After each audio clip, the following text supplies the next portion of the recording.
గణేశ పురాణము ఉపాసనాఖండము 90వ అధ్యాయము. శేషోపాఖ్యానము. నీరసించి తేజస్సు కోల్పోయి కంఠగత ప్రాణంతో కదలలేని స్థితిలో ఉన్న శేషునితో, ఏం నాగరాజా, ఏమిటలా ఉన్నావు? ఏ మునీశ్వరునికైనా అపకారం తలపెట్టావా? లేక గర్వించి శంకరునికే అపకారం చేయబూనావా?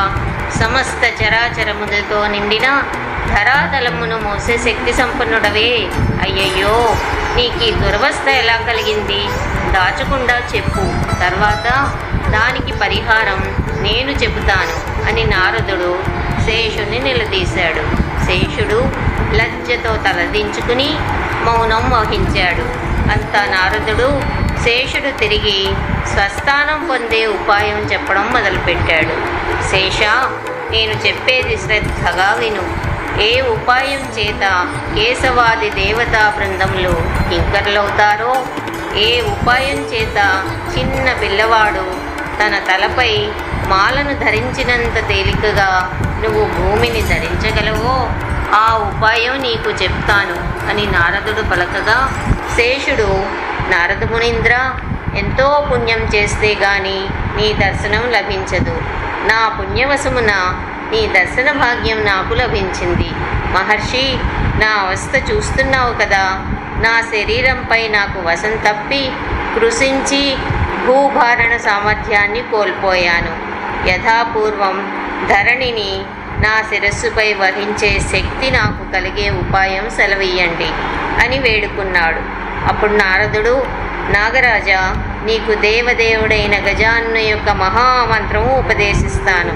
ఆ స్వామి అనుగ్రహం వల్లనే ఇంద్రాది దేవతలు వారి వారి పదవులు నిర్వహిస్తున్నారు. ఆ దేవదేవుని ఆజ్ఞానుసారం త్రిమూర్తులు సృష్టి, స్థితి, లయ కార్యములన్నీ ఆచరిస్తున్నారు. ఆ గణేశుడు ప్రసన్నుడైతే నువ్వు నీ పూర్వస్థితిని పొందుతావు. శేష, నీ అవస్థ చూసి నాకు జాలి కలిగింది.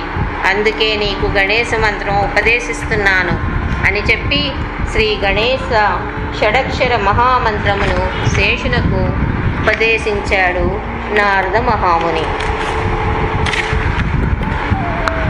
ఈ మంత్రమును నువ్వు భక్తి శ్రద్ధలతో ఉపాసిస్తే నీకు గణేశ్వరుడు దర్శనమిచ్చి నీ కోరికలు తీరుస్తాడు అని చెప్పి అంతర్ధానమయ్యాడు.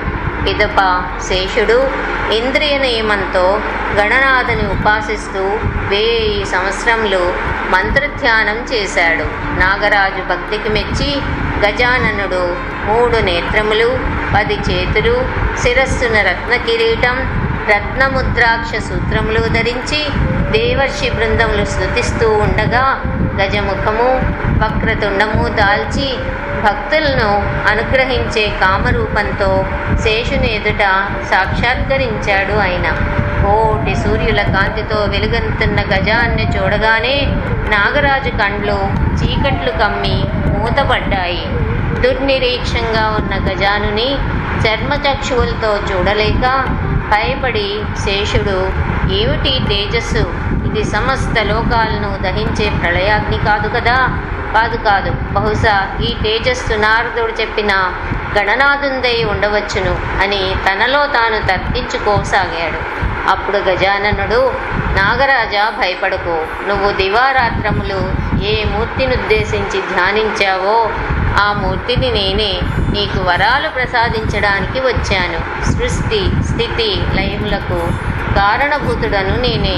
రవిచంద్ర నక్షత్రాదులన్నీ నా తేజస్సు వల్లనే ప్రకాశిస్తున్నాయి. నేను పరబ్రహ్మ స్వరూపుడను. నీ తపస్సుకు సంతోషించాను. నీ కోరికలు తీర్చడానికి సగుణ రూపము దాల్చి నీ ఎదుటకు వచ్చాను అని చెప్పాడు. దేవా, అమిత తేజో రూపంతో ఉన్న నీ మూర్తిని నేను చూడగలనా స్వామి? నాపై దయగొని నీ సౌమ్య రూపం చూపు అని శేషుడు గజాన్ని వేడుకున్నాడు.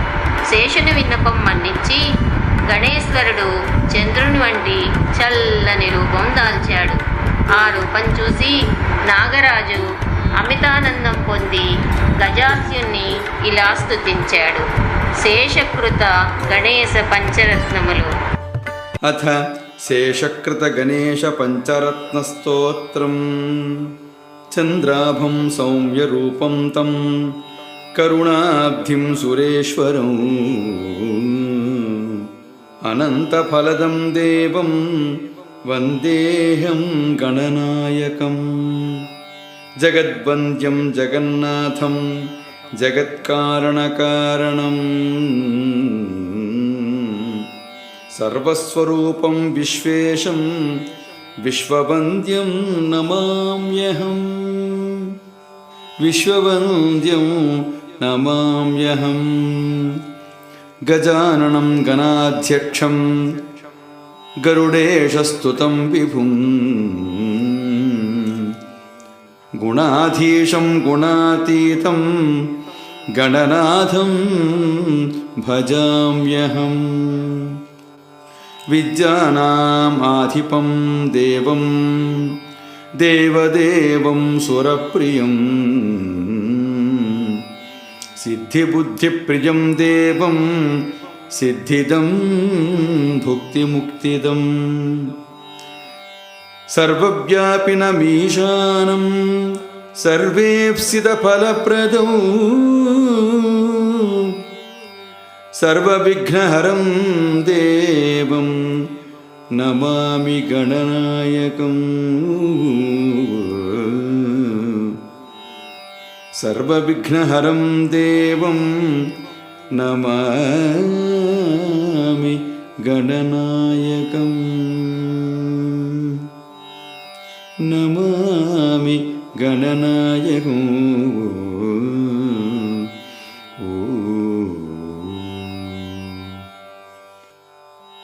చంద్రుని వలె చల్లనైన వాడు, కరుణాసాగరుడు, దేవతలకు ప్రభువు, అనంతములైన ఫలములనిచ్చువాడు అగు గణేశ్వరునికి నమస్కరించుచున్నాను. సర్వవ్యాపకుడు, సకల జగత్స్వరూపుడు, సమస్త రూపములు తానై ఉన్నవాడు, విశ్వాధిపతి, జగద్వంద్యుడు అగు గణేశ్వరుని నమస్కరిస్తున్నాను. గజముఖుడు, గజములకు అధ్యక్షుడు, విష్ణుస్తుతుడు, ప్రభువు, గుణములకు అధీసుడు, గుణములకు అతీతుడు అగు గణనాథుని నేను భజిస్తున్నాను. విద్యలకు అధిపతి, దేవదేవుడు, దేవతలకు ప్రియుడు, సిద్ధి బుద్ధులకు ప్రియుడు, సర్వస్వరూపుడు, సిద్ధిని, బుద్ధిని, ముక్తిని ఇచ్చువాడు, అంతటను వ్యాపించి ఉన్న ఈశానుడు, అందరి కోరికలు తీర్చువాడు, పాపములన్నింటినీ పోగొట్టువాడు అగు గణనాయకునకు నమస్కారము. శేషుడు ఈ విధంగా వీరదాస్యుని అనగా ఏనుగు ముఖం కలవాణిని స్తుతించి, దేవా, ఇప్పుడు నా జన్మ తరించింది, నా తపస్సు ఫలించింది, నా జ్ఞానం పరిపుష్టమైంది, నీ స్తుతిపాత్రమైన నా జిహ్వకు సాఫల్యం కలిగింది, నా కులం పవిత్రమైంది, నా శీలం వృద్ధి చెందింది.